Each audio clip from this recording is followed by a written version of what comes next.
I think there's still some people coming in, but we're a little behind schedule, so we'll go ahead and get started on the next panel. My name is Sylvan Spicer. I'm a grad student in the English department, and I'm going to be the moderator for this next panel, which is on gender, sexuality, and technology.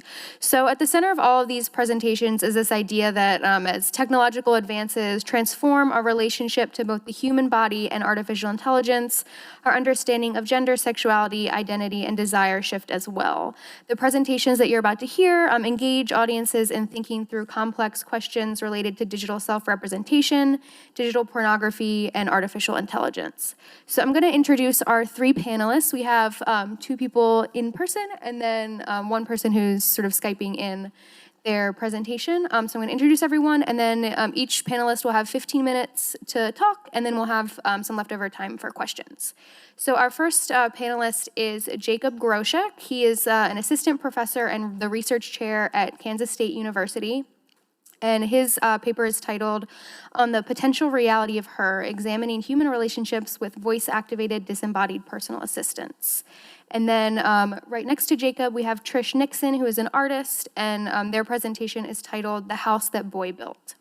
And finally, up on the screen, we have Jasmine Sherman, who is a PhD research scholar at the Indian Institute of Technology. And her presentation is titled "Video Gaming, Pornography, and the World of Technocultural Consumption in Margaret Atwood's Oryx and Crake." So we'll go ahead and get started with Jacob Groshek's paper. So you can come on up. Do the presentation mode? Sure enough. Okay, well, thanks so much for having me. My name is Jacob Groshek, and quite honestly, I'm brand new here in Kansas. I just took the research chair position at K-State, where I'm actually an associate professor after spending 6 years at Boston University. So I'm really excited to be here to share some of the work that we've been doing, not only since I've come over here to K-State, but also that we were working on in Boston, where we spent a lot of time looking at the way humans form relationships with things that are not humans. So I'm sure many of you have seen, watched, liked, didn't like the movie Her. And based on the idea there, we put forward a notion of putting this in a framework of what's known as the Apparatgeist effect. And since the movie was released 6 years ago, Theodore, played famously by Joaquin Phoenix, falls in love with what we call a voice-activated disembodied personal assistant, or for the sake of acronyms here, a VADPA. In this case, played by Scarlett Johansson, known in the movie as Sam. And since this movie came out, these sorts of voice-activated, disembodied personal assistants have become more and more commonplace. And you probably have one with you right now. If you have an iPhone or an Android device, you have Hey Google, you have Siri. If you have a device at home named Alexa that you talk to, we are using these things. In terms of the scope of this, we have about 133 million homes in terms of smart speakers. Apple Siri is reported to have over 500 million users worldwide. Some of the lesser known but still prominent systems include Microsoft's Cortana, Facebook's Portal is coming out into this growing marketplace, right? So it is becoming fast a normalized sort of thing for us to speak to non-human actors who are going to do things for us. And so when we start to engage with things and they start to treat us like humans do, as it happens, we sometimes start to form relationships.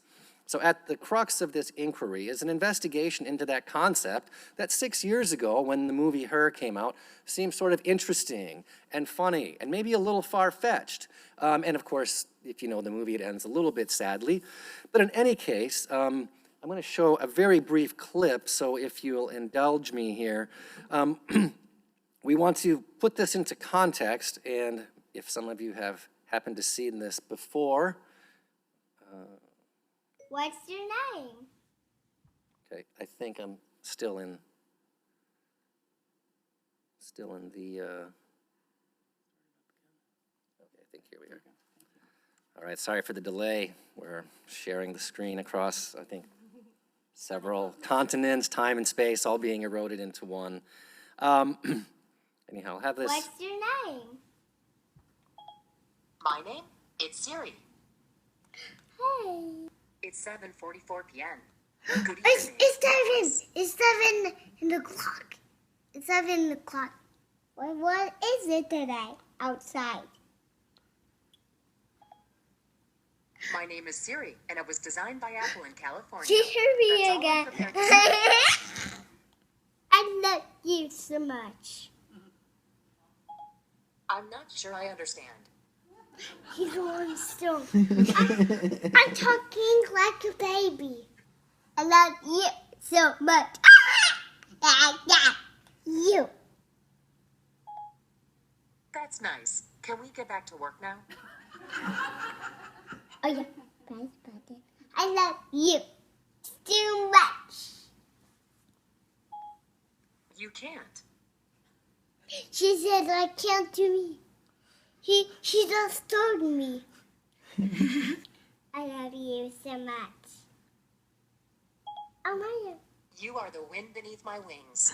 Oh, she loves you too.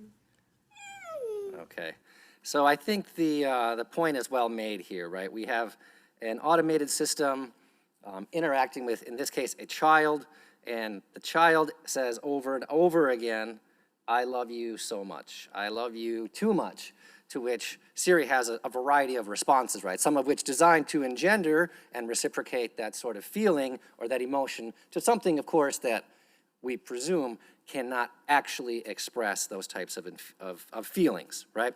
So in this case, what we're doing with this study is to put this into context in the way that not just people are talking to Siri or talking to Alexa or Cortana or Hey Google or what have you, but we're seeing how they're talking about those platforms to other people in online social media spaces. So we're going to look at some digital trace data, and to better understand what's happening here, we're going to look at a data collection system that collects these units, these hashtags, Alexa, Siri, Hey Google, and Cortana, over the course of a year to put this into context to see who is saying what, who is influential in talking in those spaces, how much do concepts like love and emotion enter into the space, and then try to figure out what it means. Is this really a trajectory or tendency that seems to be taking shape? In other words, are we not only falling in love with our devices and the voice-activated disembodied personal assistants behind them, but are we sharing how we feel about those devices in online social spaces? And the argument here is that, of course, this, while kind of cute when we look at it for a 3-year-old, is that it's not just 3-year-olds interacting with Siri or others for the very first time or second time. There's been a lot of press coverage of this phenomenon, I think, over the last few years. What we're looking at here happens to be a Vice article that details how people are forming really honest, emotional relationships with, in this case, Siri. But this is a general tendency of humans in general. So in terms of what we hope to find in this study, and as things normally... No, I literally... Okay. All right, that was my phone. And I literally did not try to do that on purpose. But I guess she's listening.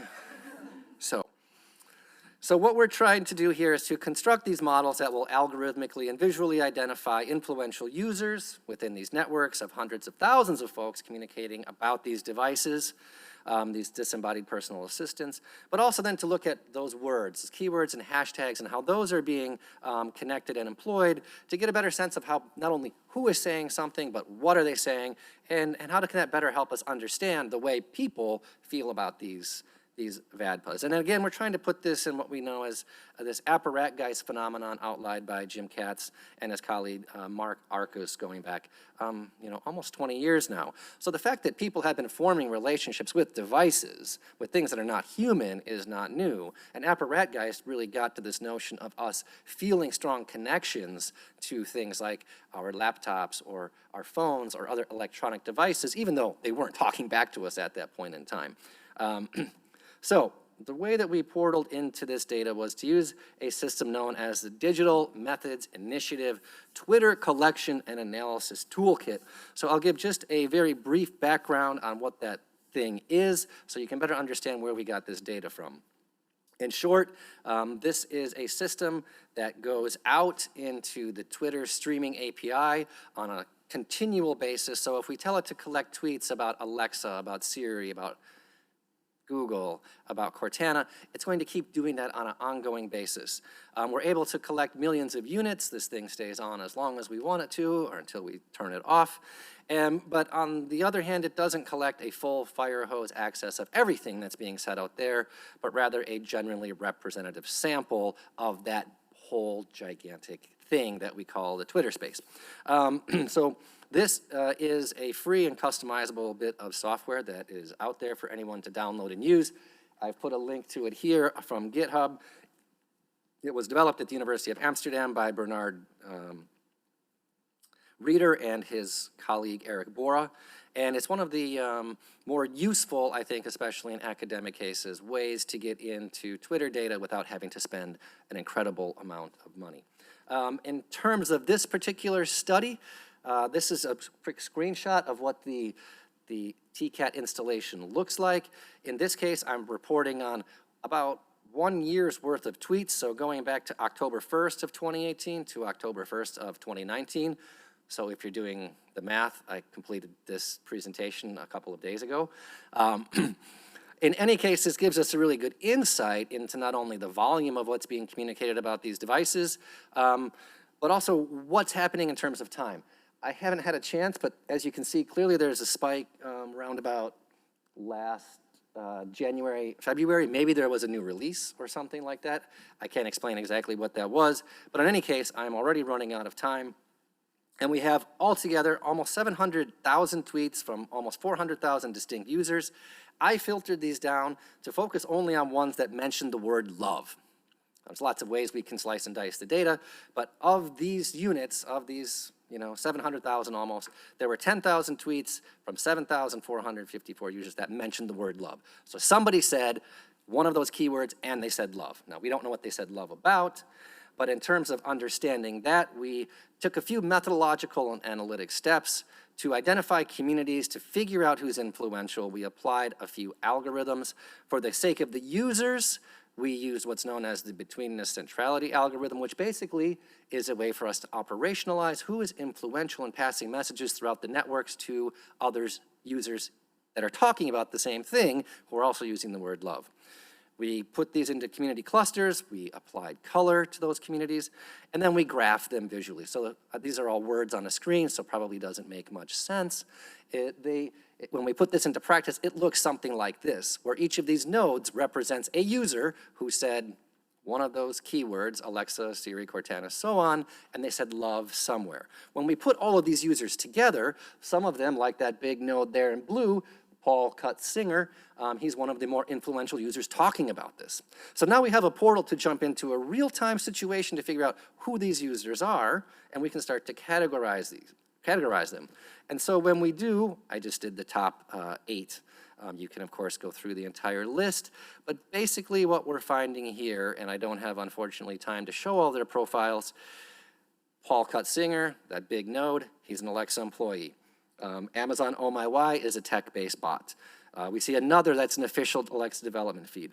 Out of all of these, we don't really have any genuine, authentic users who are expressing love about any of these platforms. We have people who are leveraging this space and who are working as consultants and developers and saying, you're going to love what I can do to your system and make the installation go more smoothly. So there's been sort of a co-opting here of those concepts and less of a direct connection, but I'm starting to give away sort of some of the key findings.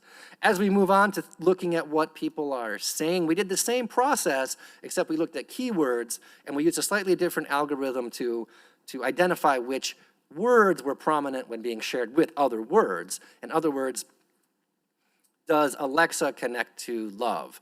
Does Siri connect to happy? And when we do that sort of graph, it starts to look more like this, where we do see Alexa as the most prominent, and I tried to filter this down to those that were most loved. So of that keyword love, it was connected the most to Alexa, 390 edges, edges being those lines between the nodes. Siri, less loved, sorry. Hey Google, only mentioned 3 times with love. Cortana, 3 times as well. Of the other things that people were interested in seeing or talking about in terms of love in this VADPA corpus was the other stuff they were doing. It wasn't that they were loving Alexa or the other VADPAs. They were loving the things that they were getting from them. They loved tuning into music. They loved what's now playing. They loved music in general. So there was also a bit of, I didn't have time to code all of it, but there was also a bit of reporting on autism in this space, where people were perhaps using these devices, and we were talking at lunch a little bit about this as well, as a way to have some improved accessibility to technology. Again, in the interest of time, I don't have an opportunity to show this, but if you do want to visit a more detailed interactive graph that will allow you to go through and click on these different nodes and see who said what in relation to which different topics, you can visit the website here, gorilladragon.org/VADPA_hashes. So in the end, we're trying to look at this as pathways to emotion, but it seems like we're seeing mostly just promotion. In other words, people are, as I mentioned, they're using these systems, they're talking about them in terms of love and other emotions, but not for the sake of saying, as we saw in the video, Siri, I love you too much, right? But they're using it in other ways to connect with other users while talking about these devices in a promotional context. So on the whole, we see that there's a fairly organic balancing out of these viewpoints, and we start to introduce this idea of affordance effects, meaning Twitter allows us to do things, Alexa and the VADPAs allow us to do things. And in the end, we really wanted to triangulate this data with some survey work, but it's kind of funny, IRBs don't really like it when you want to ask people if they love machines. So we're working through that process. I think that's the wrong sign because now it says I have 5 more minutes. Oh, 5 more minutes, you say. All right, I'm up out of time. Hopefully this has been illuminating for all of you as it has for me. Thanks for having me. I look forward to any comments or questions you might have.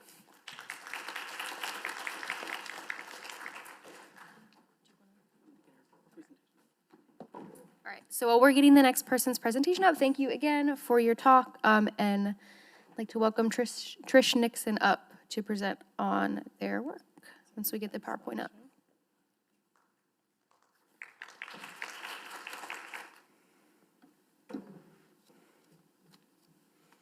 Hey, hello. I am Trish Nixon, AKA Pleasure Pusher.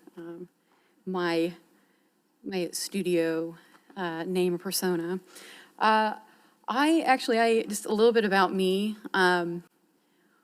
I was at KU 3 years ago now in the graduate program in the visual arts department. And after or post-graduation, up until now, I've been very busy doing various projects.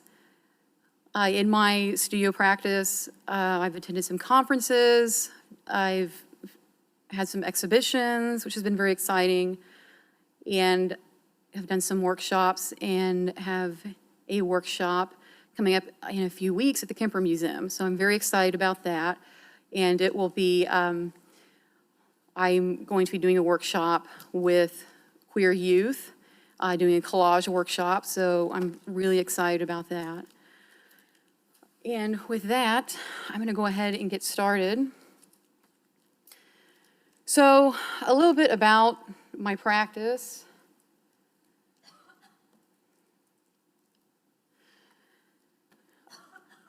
I reimagine gender representations beyond the visible frame to really encompass my own multiple and shifting perspectives of my own, like my physical body, my identity as being a non-binary trans individual. So that is a really big part of my practice. what does a digital trans body look like? What does it feel like? These are questions that I explore in my practice constantly.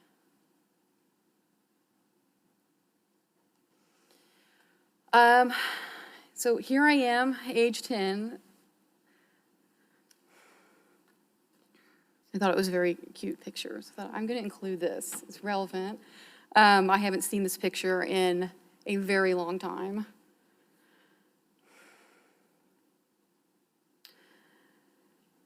So, from my perspective, I can tell you, like being trans for me, and I'm speaking from my personal perspective, it's something I just want to share with you all and make that clear. Before I go any further, I will tell you, the slides coming up, there is sexual content, nudity, and there's going to be some sexual language, so I'm just putting that out there. From my perspective, being trans, I can tell you it's really about an embodied experience. It's about piecing myself together by way of digital imagery, and this experience is always in flux.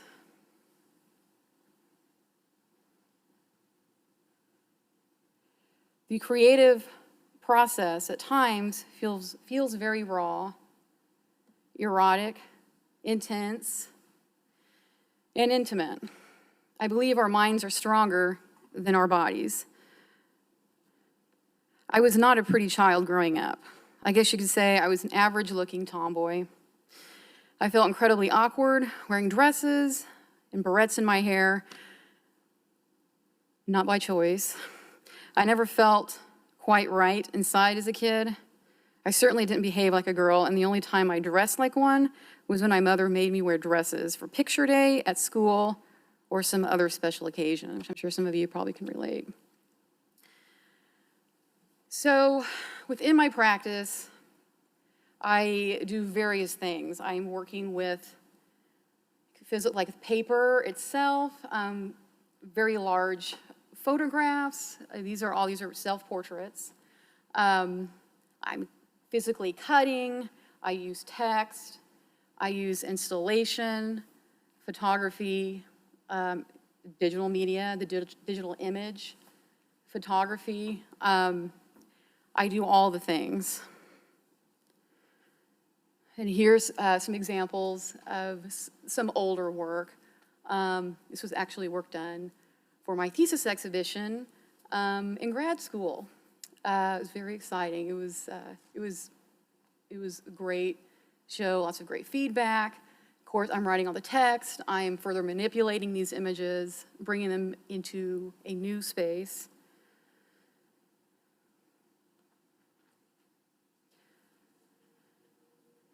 And at times, I'm thinking about invisible bodies, my own body, how sometimes I feel invisible, erased bodies, consumed bodies, how other artists, genderqueer, trans-identified artists, are also tackling the same subjects that I am.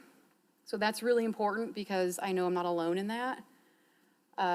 So again, like with just the feeling of being invisible, right? What does that look like?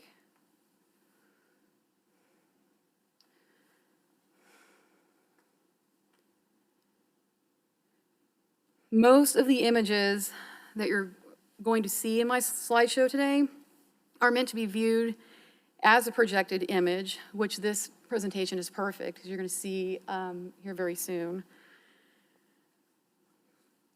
So yeah, a lot of these images are meant to be projected either on the wall in a darkened room, or in some cases onto a body or multiple bodies within an installation piece, whether it's in a museum or in an alternative space.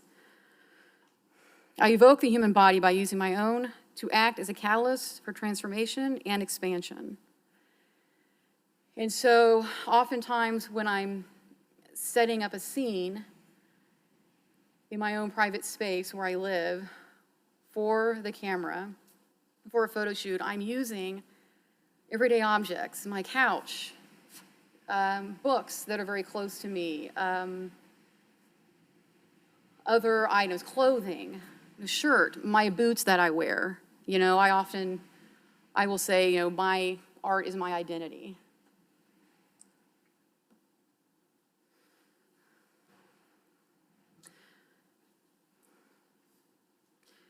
Recently, I've begun to center the question, can one construct identities and even gender inside a digital space? For me, this space feels like a house that is being assembled from an experience which in turn enables the expression of fantasy where the body, identity, and sex are intimately connected. And here I'm really, you know, I'm taking up space, and I'm claiming who I am. My body, you know, as a site of resistance, body identity and desires that are interwoven into my art. Gender shifts and changes, and so this is also something that I'm investigating, right? I fuck with the feminine and masculine, pulling them apart and messing them up. It is in this image where I become defiant, unashamed, and take up as much space as possible, like a giant breaking out of the frame.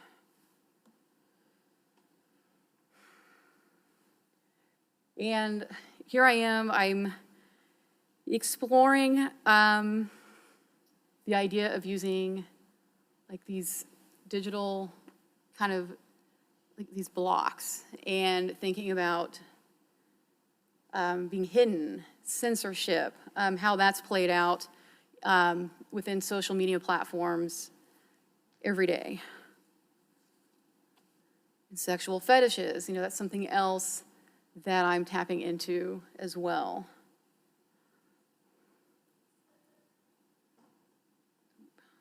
On to the next one, there we go. Expression of the sexual body in queer art is complex. It isn't easily defined, which I think is what makes it so wonderful. And digital binding, the digital binding references my desire to consume the body and have my own body consumed in a sexual manner. And again, I'm speaking to a created fantasy. So I work with some photo editing software, Photoshop, Lightroom, to really create this desired effects of using like an eraser, a tool, which can at times cut, or what I like to call like eating away at flesh of my body. So that's been really interesting and fun to kind of play with and explore. As far as speaking of the sexual body. And these are images early on that I was kind of playing around with, appropriated images from porn videos, using my body within the frame and text.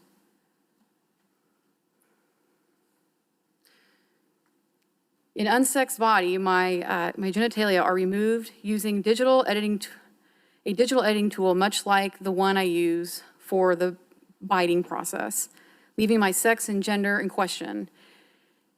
If I have no nipples, what am I? If I have no pubic hair and no sex organs, how does the viewer experience this full frontal representation? How does this speak to our own understanding of gender and sexuality? Lots of big questions. And digital rendering of removing my sex. So again, really thinking about these images as projection, right? Projected onto not necessarily my own body, but a different body. And what is that saying?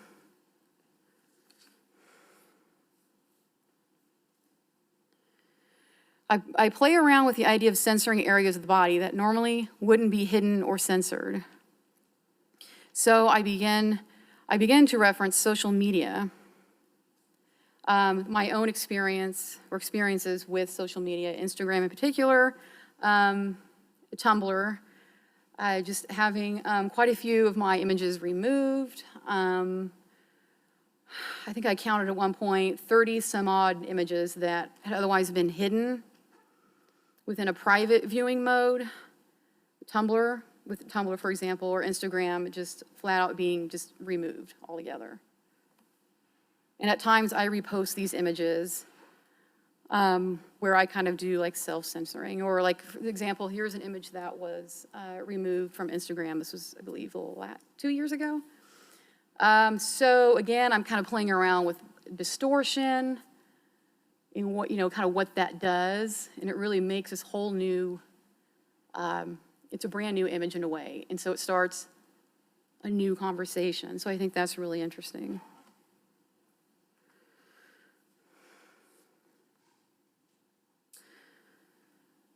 And now I'm going to kind of talk a little bit about deconstruction, reconstruction, with playing with these digital tools at my fingertips. Creating a digital representation of how I want to be seen, it's very important to me in how I identify as a trans individual. How do I want the world to see me? This is not, obviously, it's not a realistic, or it's not a realistic representation of my physical body. That's okay. I can play around with that, and I embody all these things of just my everyday life and experiences. And again, kind of these almost like whiteout areas where I'm bringing back that idea of digital biting. And little blocks, I'm playing around with what I choose to hide, what I don't. The image, the bottom right corner, that one was recently censored from Instagram. I'm surprised I actually still have an account with them. They haven't kicked me out altogether. It's fine. This is actually a huge part of my research, is these social media platforms.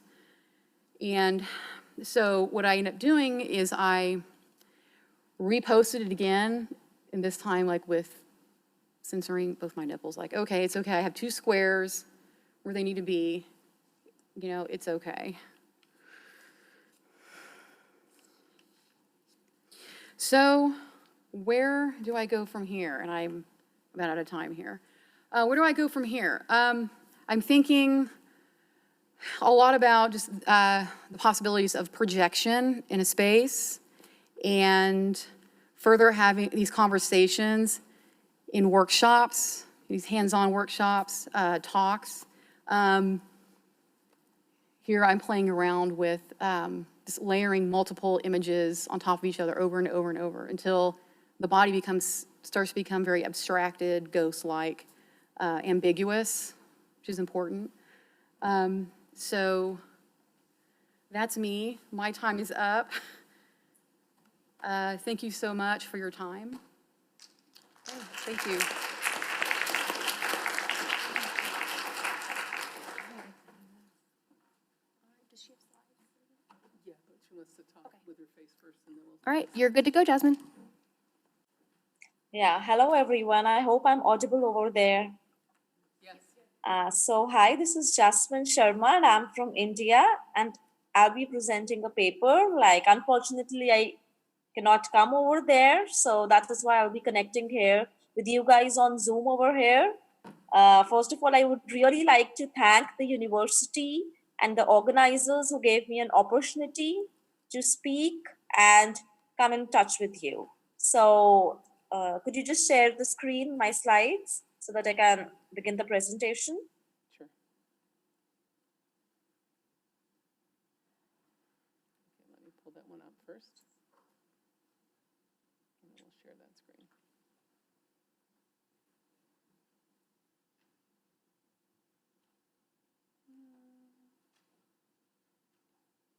Just a second. This doesn't count against your time, right?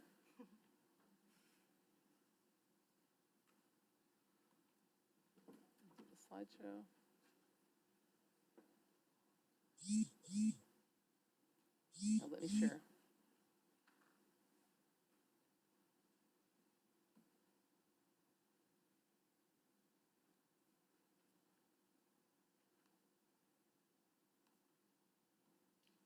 Jasmine, can you see your slides at this point? You can't, can you? Of course, till now they're not visible. There we go. There we go. Yeah. Okay, your slides are All on. right. Yeah. So today I'm going to present on the topic that is entitled Video Gaming, Pornography, and the World of Technocultural Consumption in Margaret Atwood's Oryx and Crake. So Oryx and Crake, Margaret Atwood again is a Canadian author, and Oryx and Crake, written in 2003, is the first part of her Mad Adam trilogy. It's actually a speculative fiction that Atwood pens down in that series. And Atwood, if we see in Oryx and Crake and in the other two parts, it's basically neither a utopia nor a dystopia.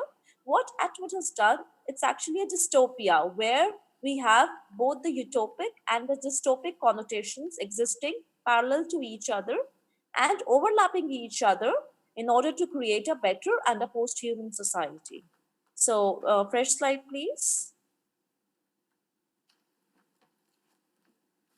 Do it this way.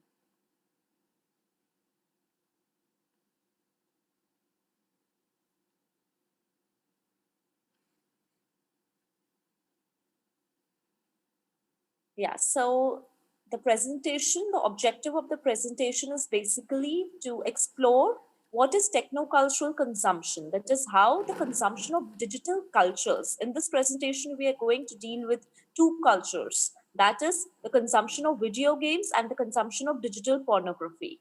How they actually impact the consumers, that are the people who are consuming these technologies. So in this paper, I'm going to have examples from the text where we see the characters of the novel consuming these two packets, elemental packets of technology, and how these things impact them. So finally, the objective of the paper is to examine what is the implicit equation between real and the virtual. So how the technological interface interacts between the two ideas. That is, what is real in the world and what we see on the digital screen. What is truth and what is the simulacra? What is the illusion? What is the original and what is the chimera? Next slide, please. So I would like to start my presentation with a brief quote by Gary Kerford. He wrote a very famous book that is Video Gamers. So what is exactly defined? What is a video game, or who is a video gamer actually? So I would like to quote him and read. A video game is a game played by electronically manipulated images. So you already have the digital interface on picture produced by a computer program that is cybernetic. What constitutes a video game is not just the software or the disk or even the gamer's use of it, but it is the meaning of a video game determined by a complex of media, understanding, interpretations, and interactions. So the video game that here we are going to see, it is not just the digital media or the interface, but the consumers play a substantial role in refining and redefining what they are playing on the digital platform. So I come to the idea of the consumption of video games. So this consumption of digital media, it depends upon the technological interface where we have the cybernetic threshold, as I talked previously, the computer screen, and the consumers preoccupied with its consumption. So a cultural force reconstitutes the consumers. Consumers here I mean by the characters in the novel, and how it transforms and evaluates their gaming experience. So this negotiation that we have over here between the technology and culture, and that is why I've used the word technoculture in my presentation title, that what is exactly technoculture, where we have technology as a culture, as a performative culture, where it needs to be consumed and reconsumed in different ways by its different individuals. Here, the different individuals, what we have as a knowledge community, where we have the shared experiences of these consumers. These consumers here in the novel are Jimmy and Crake. So these are the two characters of the novel who indulge in extreme video gaming and it is a part of their common engrossment. Next slide, please. So examples from the text. The novel depicts Jimmy and Crake. They are fixated on the video games. And here I quote from the novel. The two of them would sit in the same room, back to back, playing on the computers. So what we see in the statement is what? That people, when consuming this technology of video games, they are in the same room. You have the same spatio-temporal idea, but still what they are engrossed in, what they are occupied in, it actually makes them isolated consumers because these people are not talking to each other. What they are more interested in is the digital platform or the threshold which they are consuming. So as young digital consumers, they are least interested in the contextual meaning of what they bring out of the video game, but they are more concerned with the playtime. So there are examples in the novel where their hands or their fingers are simply fixated on the buttons of the screen, of the remotes that they have in their hands, and they just need to press the remotes time and again. They are not at all concerned what goes out externally in the environment, how the environment is being harmed or anything else, but it's just the idea of the video game that crosses and recrosses their spatio-temporal area. So as game players, it's actually psychologically affecting them and it is making them more alert only on the digital screen. So actually it happens that they are isolated, they are forgetting their own real selves and getting into the digital platform. Next slide, please. So video gaming in Oryx and Crake epitomizes addictive consumption. So what is addictive consumption? It is basically the physiological and psychological dependence of consumers on the products that they are consuming. And they consume these products to an extreme end, that it is only their priority without regretting everything else. And the video games, they engender a devastating fixation to the computer screen. And they're happy with it. It's like that they seek pleasure from this digital media. So this idea of pleasure, this idea of aestheticism that the digital consumers get from this technological media is something that is highlighted in Atwood's fiction. Next slide, please. Going to the next part, that is the consumption of digital pornography, I would like to start by quoting Baudrillard. So Jean Baudrillard, he has extensively quoted and written on media and hyperreality, digital images, simulacra and simulacrum. So I would like to quote Baudrillard that postmodern culture is marked by all-encompassing flow of fascinating stimulations and images. Baudrillard calls this hyperreality. Hyperreality in the sense that is more real than the real itself. That when we have two ideas, two parallel ideas, one is the real and the digital. So what we observe in the Atwood's fiction is that the digital world appears to be more real than the real world, which we are overloaded with images and information. Next slide, please. So consumption of pornography. The consumption of pornographic content, it emblematizes voyeuristic pleasure. So as previously, as I mentioned, that this idea of aestheticism and pleasure as the people, as the consumers like Jimmy and Crake get in the consumption of video games, the similar pleasure that they achieve is also in the consumption of pornographic content. So it's like creating a voyeurism for them. Jimmy and Crake, they spend unlimited hours watching digital porn.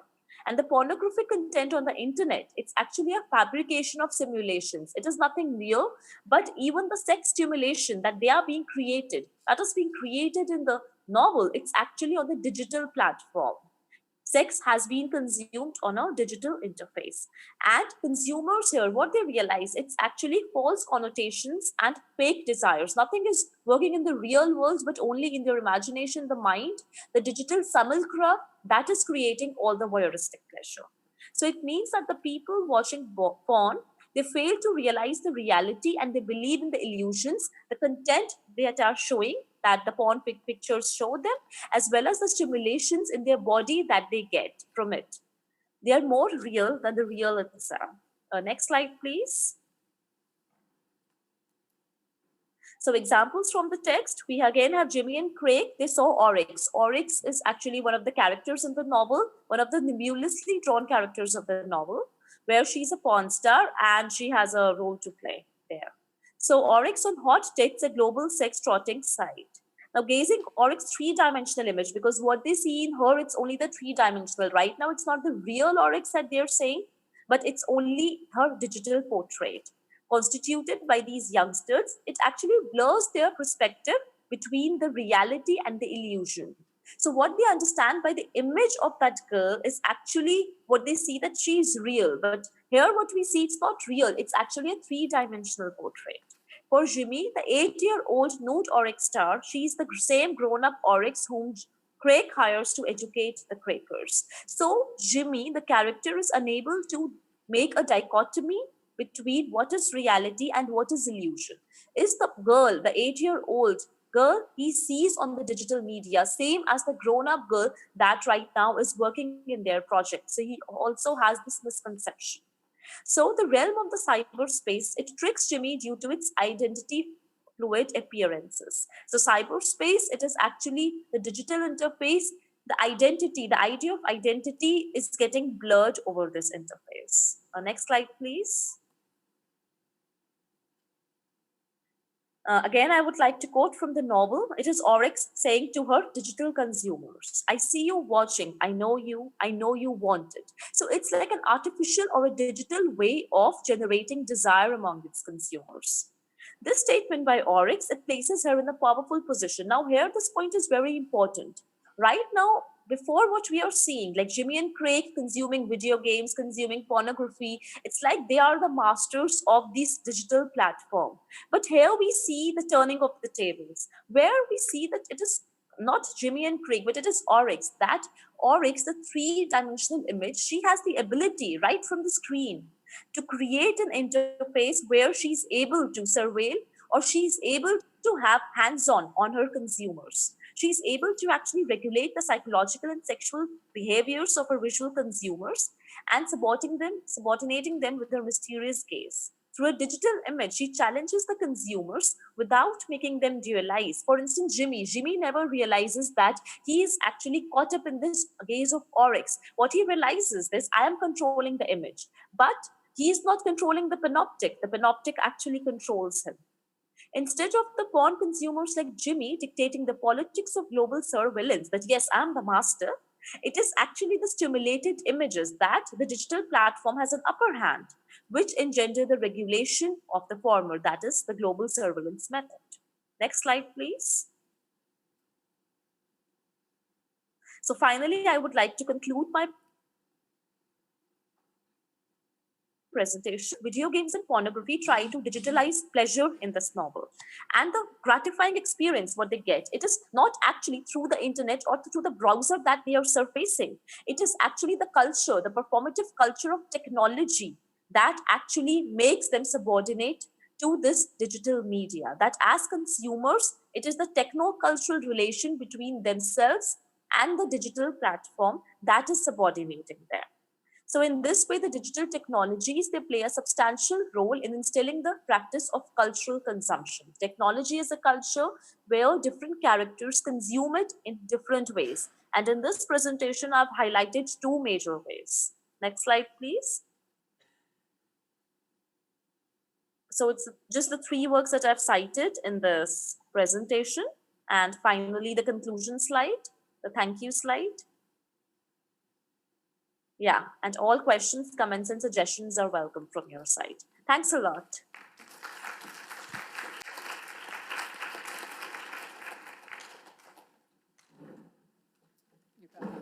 All right, so we have a few minutes for questions. So if anyone wants to ask a question, head on up to the mic up here and ask of our panelists.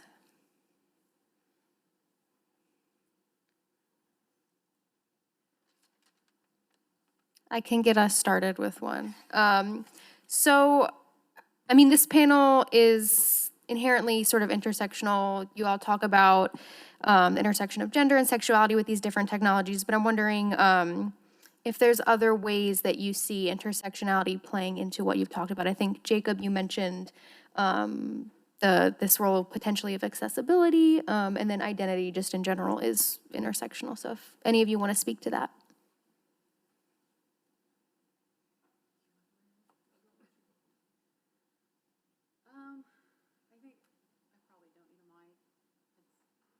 Talk pretty loud.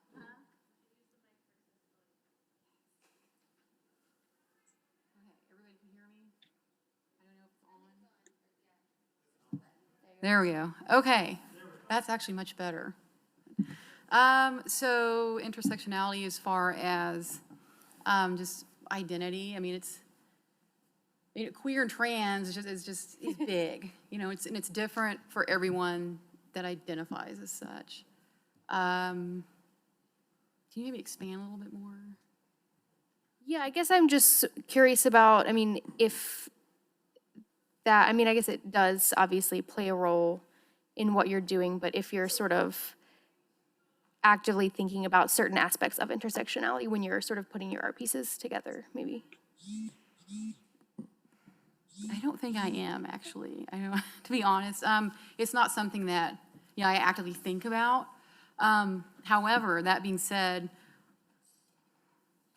I would say, like, in my own, like, writing and readings that I'm constantly doing or looking for new ways to work or new directions.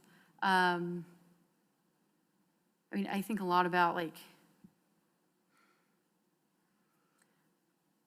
what it's like to even, like, to live in a non-binary body, and further, like, well, what does that feel like, and how can I represent that or express that in a very visual way? And that sometimes is really tricky. I mean, that's a big challenge, right? So, because it's not something that it's easily like, oh, it looks like this, because there's not just one way. And there's all these moving parts and different ways of being. So I don't know if that answers your question. It's pretty open-ended, so thank you. Well, I'll take a brief shot at the question, and thinking, at least from my lens, in terms of the intersectionality of what we're doing in this type of project, is, since people have been creating media, the folks that actually use media are almost always doing something different than what the intended use was. So in this case, when we're thinking about, our voice-activated digital assistants, they weren't created necessarily with the intent of us falling in love with them, or even forming intersectional or interobjectional relationships. So, I mean, and this has been a process that's been going on, since we came up with the Gutenberg printing press, right? One of the most revolutionary devices in the history of communication was used for many other reasons than just reproducing biblical text. And of course, over time, we've seen that morph extensively. And I think what we're sitting at now is that we have a new and emergent sort of media technology, and the phenomenon that we're trying to examine is the ways that people are using it that we never could have imagined, or that most of us didn't imagine, except for maybe Spike Jonze going back some 6 odd years. But now that's becoming normalized. And so I think if I can put it into that context, I mean, I think that's how we try to look at it, is to better understand users and the uses that they're making of devices that are much different than what they were first developed for. And that negotiation is pretty crucial in terms of us understanding the relationship between technologies, especially those that exist at this point, we're looking at without bodies. But one of the things that I was wanting to get to towards the end there is that we can only imagine what this phenomenon is going to look like as real-world robotic devices take on actual embodied forms that start to resemble humans in some way. And of course, this is the stuff of science fiction, but we can see it happening, and we can see it starting to take shape. Right now, it's getting more and more commonplace to have, for example, robotic interactive pets, right? And again, we do this with our children, but we also do it with ourselves. And again, those technologies are kind of fun, but eventually they start to do more and more things for us. So this, I think, is just a starting point on something that's only going to continue and going to become more and more part of our everyday lives. So I think we need to understand that space. Great, thank you. That's helpful. Did you want to add anything, Jasmine? Yeah, of course. So as we are talking about intersectionality with gender, etc., so the project that I'm working on, I basically work on the intersectionality between technology and culture. And what I feel that this panel was basically focused on like digital technologies, artificial intelligence, the mediation of the body, etc. But I would also like to bring to notice that technology, when we use this word technology, we can also see it from a very, very humanitarian and a philosophical sense. That technology need not always be like cybernetic, artificial. Even a simple chair or a pen can also be a technical artifact that we can use as a technology, like Heidegger says, like Martin Heidegger, that technology is not always that something is technologized. Even we can have non-technological technologies. For instance, this idea of power, the idea of institution, the idea of panopticon, surveillance, these are like technologies. Or instance, like we were here talking about like the mediation of the self. So it's actually the care of the self, the techniques of the self. So the word technology and digital, these can also be looked from this angle, like this perspective. Like this is what I feel too. So intersectionality we can also have from these sides of view. Great, thank you. We are running a little bit behind schedule, but I want to give, if anyone wants to ask a question, now would be your chance. Otherwise, I think maybe we'll move on to the next. You want to ask? Okay, great, come on up.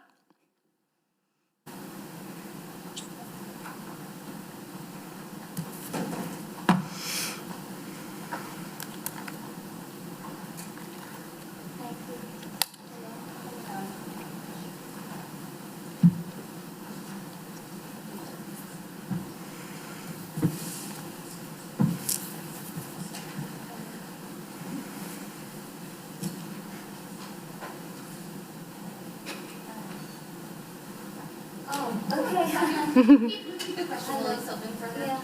Well, thank you for a lovely panel. My question was to all of you, and perhaps a little bit towards to Trish. So, I'm also worried about this sort of digital escape, this escapism that is coming through in the three presentations, where I feel this the construction of identity in the digital space, or the construction of identity through mediated by technology, where I'm thinking of invisibilizing of female bodies in terms of rape, and in terms of, like, I'm thinking of the context of conflict minerals, where you need this conflict mineral, tungsten, coltan, for every single cell phone that we have, and there are and the rape is such an element of technology, a technology of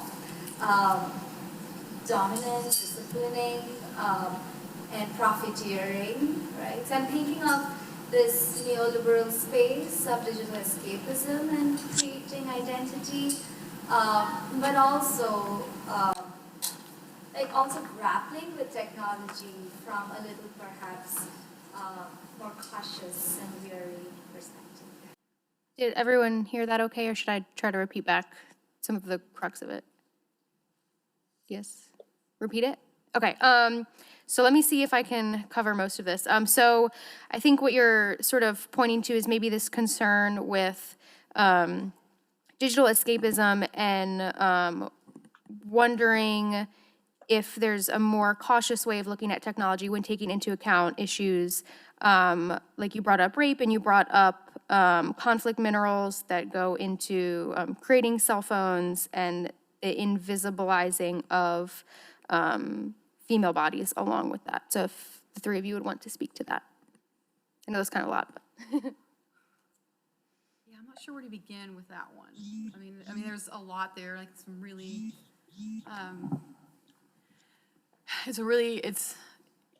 it's a great way to start kind of that dialogue. It's important. I'm not sure how to begin to answer that. I know for me, like, if I'm also understanding some of that correctly, it's it's that we should be aware and or cautious of what's going on in digital space and how we are putting our information and our creative work out there. So we should probably be more cautious of that. Is that what am I understanding that right? And the digital escapism, that's something I've never really thought about. And I don't really, that I don't really understand as far as my own work goes. Yeah, I mean, I think, okay, I think she's back. Yeah, unless you just want to jump in and Yeah, I mean, I try think. to help me dissect. Yeah, I mean, it that. wasn't, I know there's a lot going on in that question, so it wasn't my question necessarily, but I mean, if Right, there's right. any specific part of it, I think you are speaking to maybe a way of approaching maybe artistic work as it is put onto a digital platform in a way that, I think yours might actually maybe be countering some of that digital escapism and some of the maybe avoidance of some of these issues. Right, right. And I know that I am constantly aware of my audience or an anticipated audience, viewership, because I know it's or it can be far-reaching, especially within social media platforms, which for me is really interesting, kind of seeing that take shape, seeing comments. I think maybe, like for example, like I've had people, like complete strangers, they will like private message me, like just very like inappropriate comments and or questions. And so that becomes part of it too, part of that work and the research, conversation. Yeah. Like it's like they feel like they automatically have an invitation to say and behave any way they want. And it's like, well, wait a minute. I don't know you. So yeah, that's been interesting. If someone else wants to jump in. Okay. I think we do have to move on to the next panel. But thank you again to all three of our presenters for your wonderful talks. Hopefully it left you with a lot to think about.